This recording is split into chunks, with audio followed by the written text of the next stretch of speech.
सभी बहन भाइयों को मेरी जय मसीह की। और परमेश्वर ने हम सबको संभाल के रखा है, धरती पे जीवित रखा है आज तक।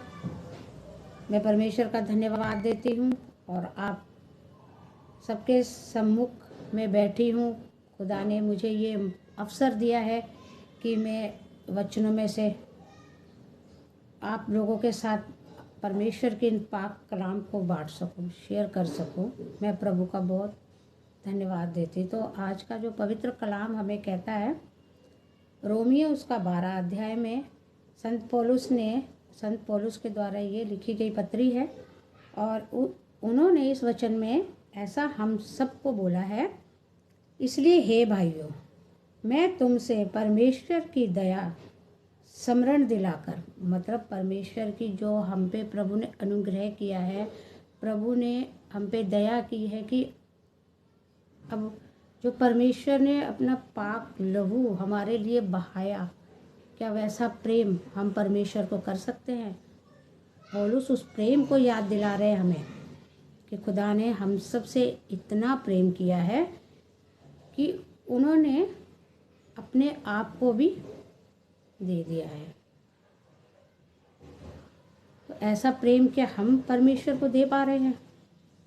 तो उन्होंने आगे वचन में इस तरह लिखा है, उन्होंने परमेश्वर का प्रेम हमें याद दिलाया है, स्मरण दिलाया है और विनती की है कि अपने शरीर को जीवित और पवित्र और परमेश्वर की भावता हुआ बलिदान करके चढ़ाओ, यह तुम्हारी आत्मिक सेवा होगी।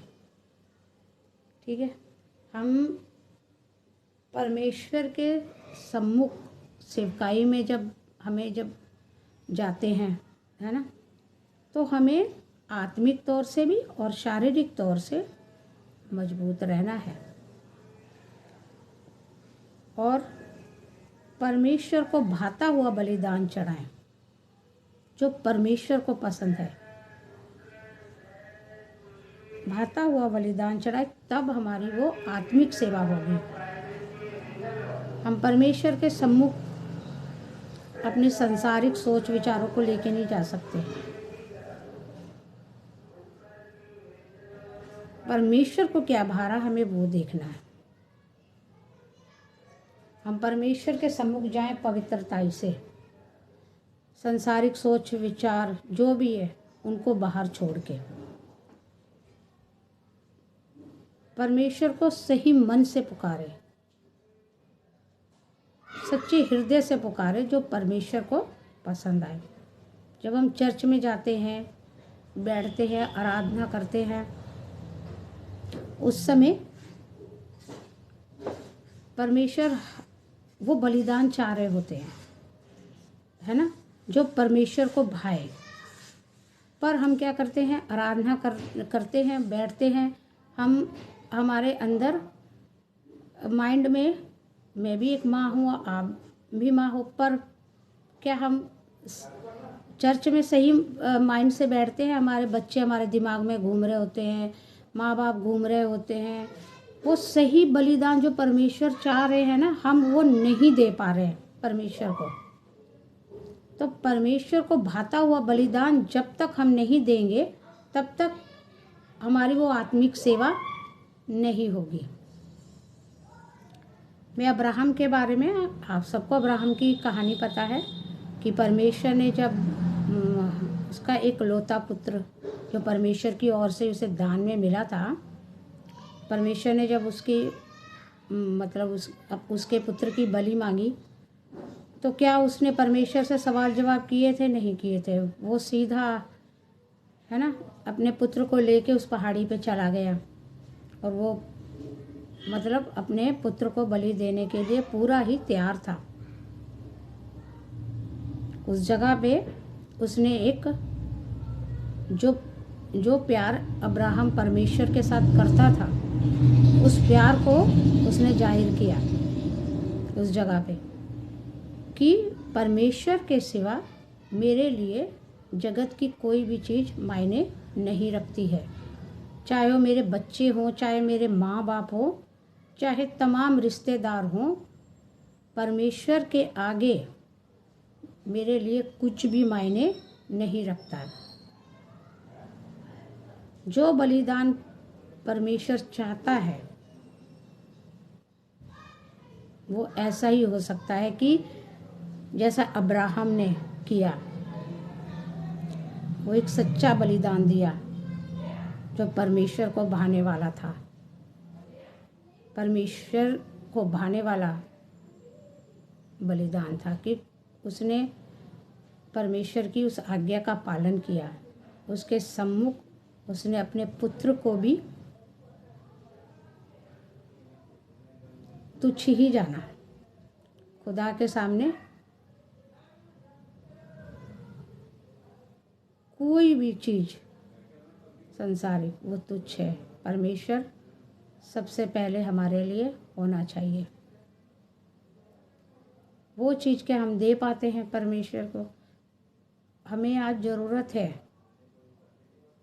कि परमेश्वर के सम्मुख जब हम जाते हैं तो एक सही बलिदान जो परमेश्वर को पसंद आए, हम वो बलिदान लेके जाएं। अपने हृदय को, अपने सोच, अपने विचारों को पवित्र रख के जाएं।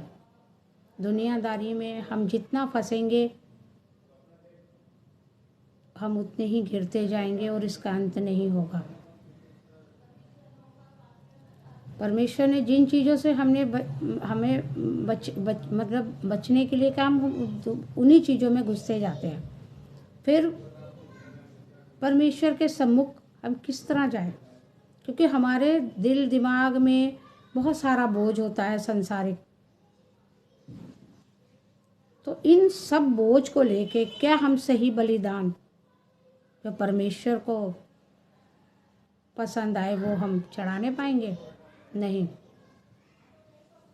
हमारा असली बलिदान परमेश्वर के सम्मुख ऐसा ही होगा कि हमें अपनी हर प्रिय चीज़ को, जो हमें पसंद है, प्रिय चीज़ कुछ भी हो सकती है, उसका बलिदान करना है।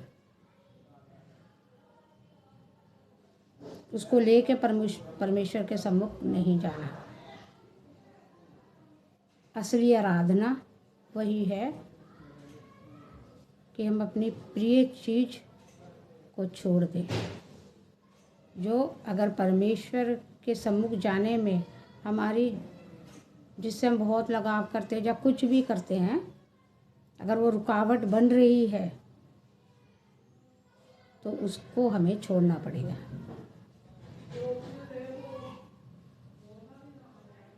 हम परमेश्वर के सम्मुख बैठे हैं, सिर्फ मैं हूँ और मेरा पिता, बीच में कुछ भी नहीं। अगर बीच में दीवार है तो परमेश्वर हमारी उन बातों को नहीं सुन पाएगा।